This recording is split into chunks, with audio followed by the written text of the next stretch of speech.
बिस्मिल्लाहिर्रहमानिर्रहीम। Welcome to all of you on beacon of knowledge. तो आज का हमारा टॉपिक है इलेक्ट्रिक एंड ग्रेविटेशनल फोर्सेस और कंपैरिजन। इस टॉपिक में हम लोग दो फोर्सेस का कंपैरिजन कर रहे हैं। एक फोर्स है हमारे पास इलेक्ट्रिक फोर्स और दूसरी है हमारे पास ग्रेविटेशनल फोर्स। अब इनको हम लोग ऑलरेडी डिस्कस कर चुके हैं, तो इसमें जस्ट उनका एक कंपैरिजन है। तो कंपैरिजन के लिए हमने इन दोनों के अलग पॉइंट्स लिख रखे हैं जिनमें इनको कंपेयर किया गया है। अब इन पॉइंट्स को हम लोग वन बाय वन डिस्कस करते हैं। तो अगर हम लोग सबसे पहले देखें तो जो हमारे पास ग्रेविटेशनल फोर्स है, ये हमारे पास कूलम की फोर्स है, इलेक्ट्रोस्टैटिक फोर्स है। ये दोनों फोर्सेस कंजर्वेटिव फोर्सेस हैं। अब कंजर्वेटिव फोर्स से क्या मुराद होता है? ऐसी फोर्स जो इंडिपेंडेंट ऑफ पाथ हो, एक फील्ड के अंदर वो पाथ डिपेंडेंट ना हो, तो वो हमारे पास कंजर्वेटिव फोर्स होती है कि उसके लिए कोई भी पाथ हो तो उसका इफेक्ट जो है वो सेम रहेगा। तो वो हमारे पास कंजर्वेटिव फोर्सेस है। तो आप कह सकते हैं कि जो हमारे पास इलेक्ट्रोस्टैटिक यानी कूलम की फोर्स है, या हमारे पास ग्रेविटेशनल फोर्स है, ये दोनों फोर्सेस कंजर्वेटिव फोर्सेस हैं। अब इसके बाद है इनके फार्मूला। तो ये फार्मूला हमारे पास दिया हुआ है ग्रेविटेशनल फोर्स का, और ये फार्मूला हमारे पास दिया हुआ है इलेक्ट्रोस्टैटिक या कूलम फोर्स का।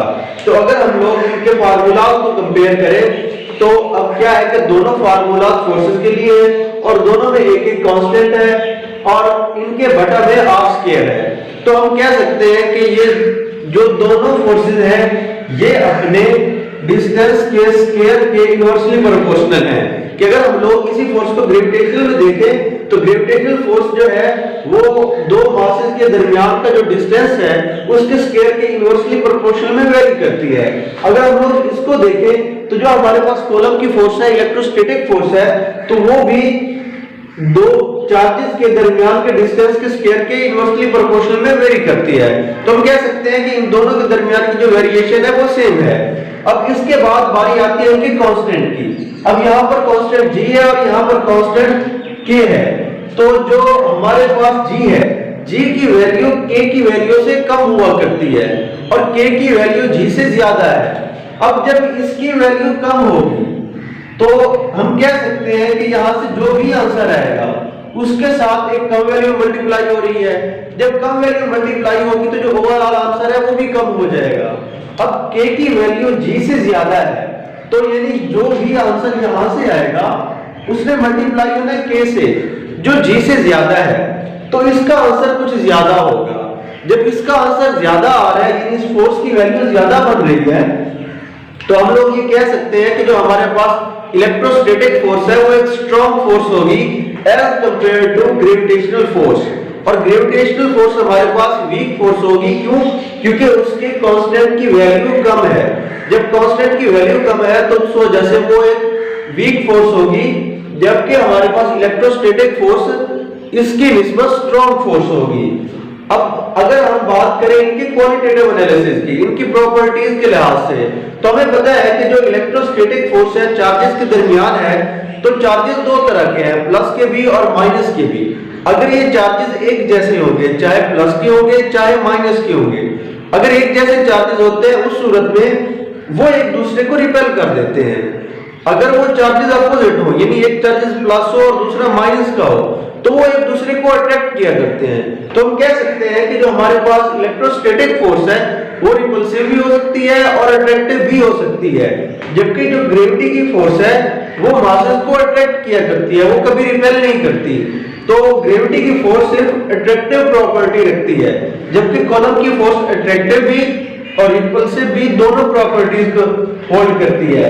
अब इसके अलावा जो हमारे पास ग्रेविटेशनल फोर्स है वो इंडिपेंडेंट ऑफ पाथ है, मतलब उनके दरमियान दो मासेस के दरमियान किस तरह का पाथ है उस पर वो डिपेंड नहीं करेगी। लेकिन